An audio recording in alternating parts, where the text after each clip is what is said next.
Pensando Bíblicamente, junto al pastor Juan Manuel Vaz. Gracia y paz, amados hermanos. En el día de hoy queremos compartir un breve devocional en las Escrituras, una idea, un pensamiento, una reflexión con ustedes que esperamos edifique sus vidas. Y quiero partir desde este pasaje, concretamente el libro de Romanos, el capítulo 9 y los versículos 31 al 32. Vamos a empezar por el 30. Dice así: ¿qué diremos entonces? Que los gentiles que no iban tras la justicia alcanzaron justicia, es decir, la justicia que es por fe. Pero Israel, que iba tras una ley de justicia, no alcanzó esa ley. ¿Por qué? Porque no iban tras ella por fe, sino como por obras. Más adelante, o un poquito antes, el apóstol Pablo había dicho que los judíos intentaban establecer su propia justicia y que eso era el problema de ellos. Uno de los mayores problemas del hombre que Pablo aquí une al pueblo judío, pero que podemos ver en diversas religiones y personas, es la necesidad que el hombre tiene o el deseo del hombre de establecer su propia justicia, es decir, de estar bien con Dios por sus propios méritos. Cuando tú miras las distintas religiones, te vas a dar cuenta que casi siempre relacionan lo que hago yo con mi relación con Dios. Es decir, mi buena relación con Dios, mi estado de estar aprobado por Dios depende de lo que hago yo. Y desde ese momento se empieza a vivir una religión que está puramente basada en las obras y el mérito personal. ¿Qué le pasaba a los judíos? Los judíos, ¿por qué muchos se llenaban de jactancia, como ese fariseo que Jesús describe orando con ese publicano al lado? Ese fariseo que decía: yo diezmo, yo ayuno, yo hago mis rezos y mis oraciones, yo hago mis lavamientos, yo cumplo las tradiciones, los rituales. Sería un hombre con ese tipo de corazón, ¿verdad?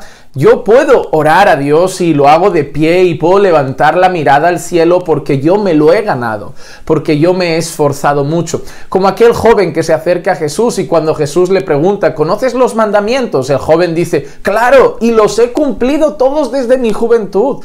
Ese hombre se jactó de sus buenas obras, de su buen comportamiento, desconociendo la condición real de su corazón, puesto que Jesús le hace entender luego, diciéndole: bueno, pues entonces vende lo que tienes, dalo a los pobres y vente, que él tenía un corazón que amaba el dinero. Asimismo, en esa historia donde vemos orando al fariseo y el publicano, el Señor Jesús nos dice que el que volvió justificado no fue el fariseo. ¿Por qué? Porque el fariseo estaba apoyado en su propia justicia basada en sus méritos. Pero el publicano puso toda su fe en la gracia, la compasión y la misericordia de Dios. Se arrepintió, se humilló y por eso Dios, por esa fe que puso en él, en su gracia y en su misericordia, le concede la justicia, la justificación que solamente viene por la fe y la fe en Cristo. Nosotros nunca conseguiremos estar a bien con Dios por nuestros propios méritos. Si nosotros podemos estar bien con Dios, tener una relación con Dios, depende únicamente de los méritos de Cristo. Lo que hace que Dios nos mire y no vea simplemente nuestra maldad y pecado y nos condene, no es nuestra propia justicia, sino la justicia de Cristo que hemos recibido por la fe.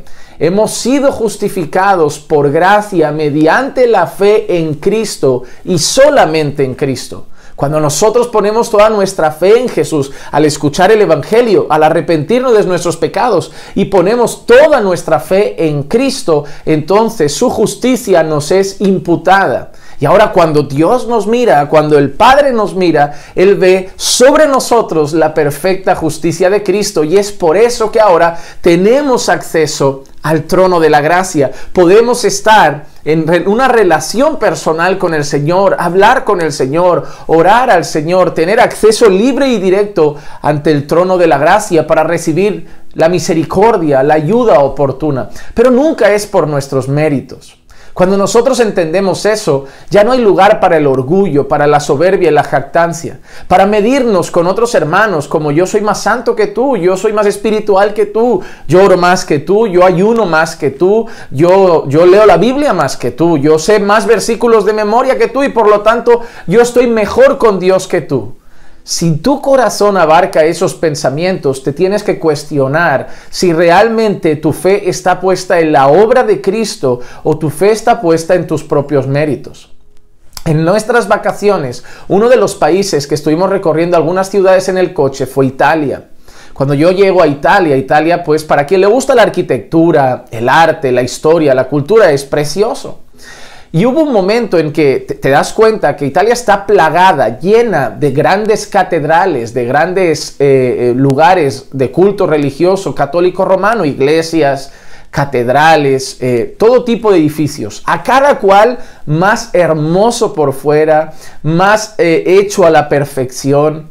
Pero me entró curiosidad de ver cómo están por dentro, porque la fachada era preciosa.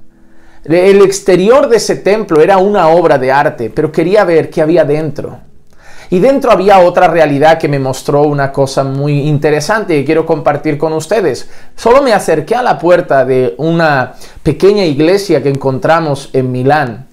Y cuando me acerco a la puerta y entro, empiezo a percibir la actuación de las personas, que era mi intención, ver cómo la gente actuaba ahí dentro. Yo veo cómo la gente actúa en el templo donde nos reunimos como iglesia, en el culto a Dios, en la adoración a Dios, y quería verlo. Para empezar, vi un lugar oscuro, vi unas velas por un lado, y vi gente que entraba, se santiguaba, se arrodillaba, se ponía en un banquito, cogía su rosario y hacía sus rezos. Pero me resultó algo curioso. Yo no veía vida, veía tradición, veía cultura. Veía el cumplir con algunas costumbres que quizá habían aprendido por familia, por el país donde estaban o la religión en la que habían crecido. Pero luego te quedabas fuera y mirabas a esas mismas personas que habían entrado a santiguarse, que habían entrado a hacer un rezo, que habían entrado a encender una vela o a dejar una moneda.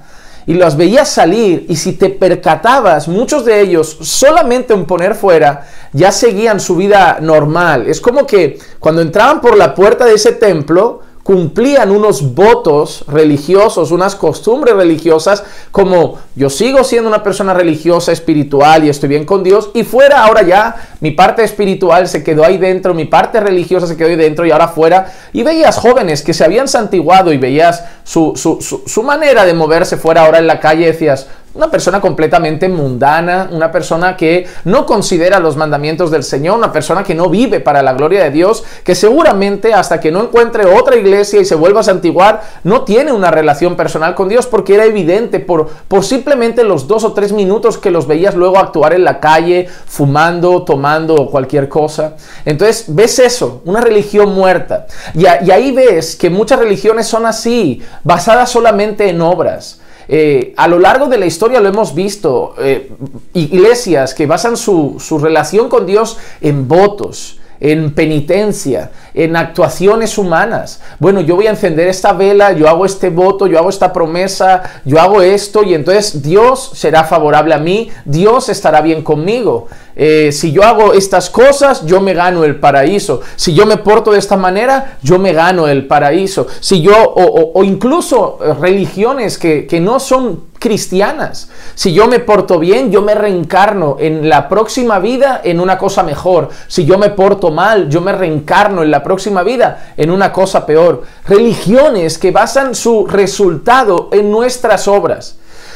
¿Qué puede provocar eso? Puede provocar, por un lado, orgullo, jactancia, soberbia, arrogancia, porque tendrás a un grupo que se esforzará mucho, hará todo lo mejor que puedan y se inflará el pecho diciendo, yo me gané el cielo, yo me gané el paraíso. El problema es cuando muchos cristianos están así. Y por otro lado tendrás a los asustados, a los de yo fallo constantemente, yo me equivoco constantemente y por lo tanto yo no me puedo ganar el cielo y yo sé que lo que me espera algo terrible, me espera algo malo, me espera un castigo de Dios porque aunque yo me esfuerce no lo consigo, yo nunca llegaré a lo adecuado, a lo correcto, porque mira, no tengo fuerza, no tengo ánimo, siempre termino cayendo. Entonces, por un lado tendrás un grupo lleno de jactancia y arrogancia, por otro lado tendrás un grupo lleno de depresión, angustia y miedo. Y en muchas iglesias, incluso evangélicas, estamos encontrando que eso empieza a verse. que tienes dos grupos en la iglesia, el grupo al que aplauden y elogian como los espirituales y el grupo de los de meterles miedo como, mira, que como sigas así, mira que poco cristiano, mira esta mujer, que poco santa, esta no es una mujer de Dios. Entonces, el problema es ese. El problema radica en confiar que nuestra relación con Dios, nuestra eternidad, depende de nuestros méritos. Eso es absurdo. ¿Y por qué es absurdo, Juan Manuel? Pues es absurdo por un simple motivo. Es absurdo por el hecho de que la Biblia misma dice que no hay nadie, absolutamente nadie, que nunca peque. Y es decir, a lo largo de tus días, de tus semanas, de tus años, hay algo que te puedo garantizar, aunque seas creyente. Vas a fallar a Dios. Y si tú me dices que no, la Biblia dice que el que dice que no, miente.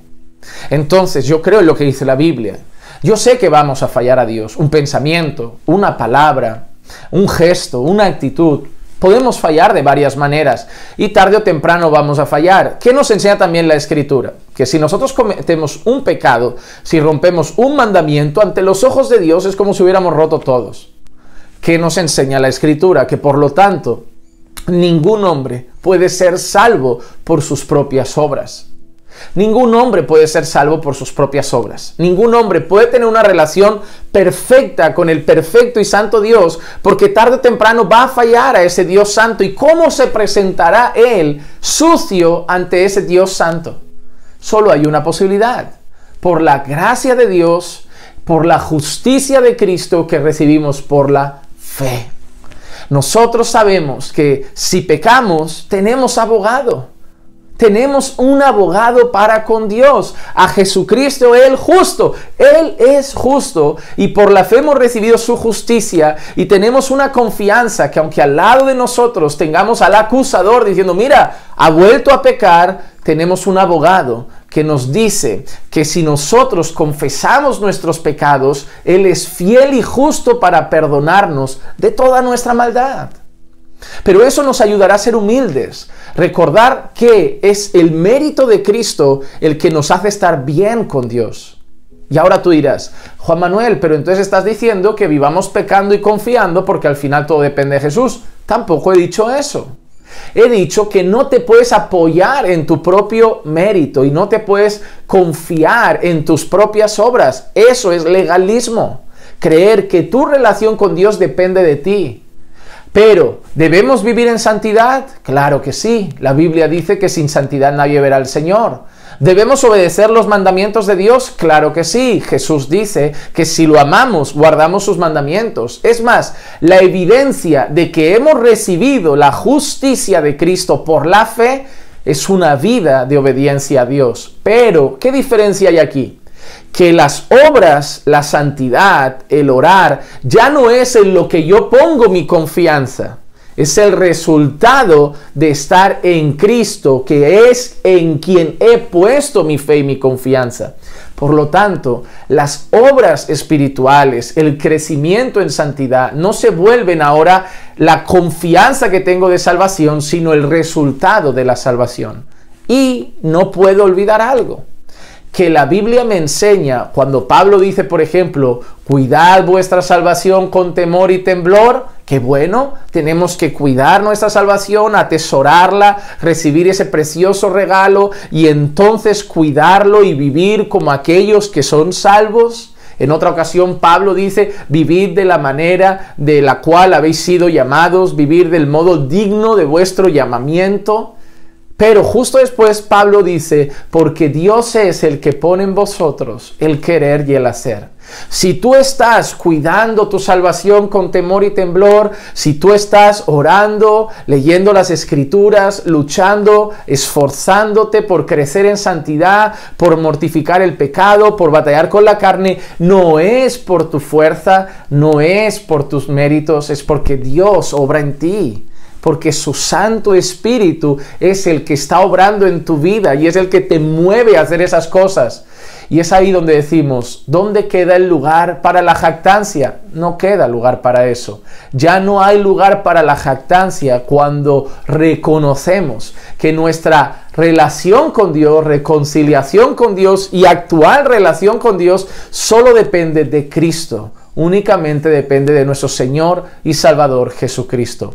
¿Esto es un llamado al pecado? No, es un llamado a la obediencia, es un llamado a la santidad con la confianza puesta en Cristo, porque así siempre diremos, sea a Dios la gloria, sea a Cristo el Cordero de Dios la gloria, la honra, el honor, el poder y la alabanza, y no a nosotros, débiles pecadores que solo hemos sido reconciliados con el Padre por la gracia de Dios, por la misericordia de Dios y por la perfecta obra y justicia de Cristo que hemos recibido por fe.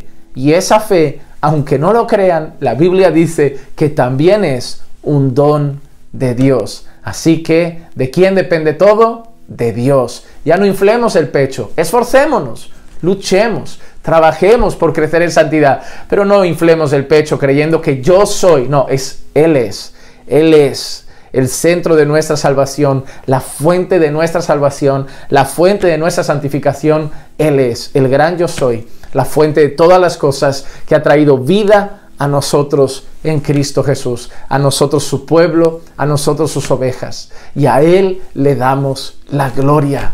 Así que obedece al Padre que te ha salvado, obedece al Dios que te ha redimido, recordando que le obedeces por su gracia y no por tu mérito. Así cuando veas un hermano débil, en vez de inflar el pecho y sentirte mejor que él, vas a orar a él y le vas a decir, Padre, así como a mí me ayudas, ayuda a mi hermano, y le extenderás una mano de gracia y misericordia. Que la gracia y la paz de nuestro Señor Jesús sea con todos y cada uno de vosotros siempre. Y recordad, si os ha edificado este devocional, compártelo con más personas. Ayúdanos a llevar gotitas de palabra de Dios a más gente cada día. Un fuerte abrazo desde Barcelona. Los amamos en el Señor.